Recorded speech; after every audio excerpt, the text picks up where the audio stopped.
నిన్న పశ్చిమ బెంగాల్లో రెండో విడత అంటే మలి విడత పోలింగ్ అయిపోయిన తర్వాత అన్ని ఎగ్జిట్ పోల్స్ కూడా వాళ్ళ యొక్క అంచనాలు చెప్పారు. ఎగ్జిట్ పోల్స్ అయితే వారైతే డిఎంకే గెలుస్తుందనో, బీజేపీ గెలుస్తుందనో, టీఎంసీ గెలుస్తుందనో చెప్పడం జరిగింది. కానీ యాక్సిస్ మై ఇండియా వాళ్ళు మాత్రం బెంగాల్ విషయం చెప్పలేదు.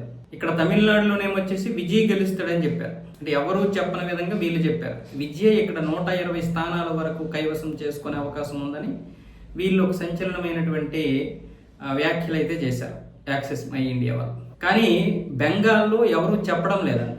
బెంగాల్ ఓటర్ యొక్క నాడి మాకు తెలియడం లేదు, ఎటు ఓటు వేశారన్న విషయం వాళ్ళు చెప్పలేదు, కాబట్టి మాకు అంచనాలు తెలియడం లేదు అంటున్నారు.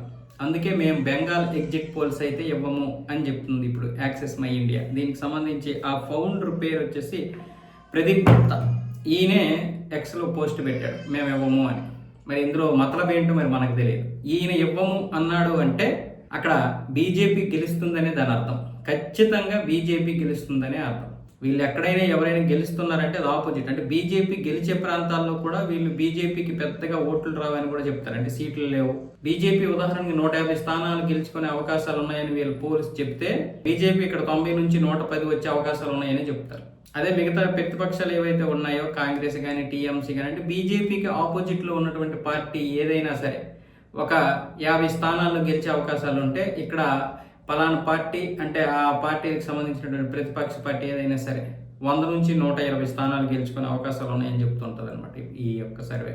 సో మరి అక్కడ బహుశా బీజేపీ గెలిచే అవకాశాలు ఉండి చెప్పడం లేదేమో.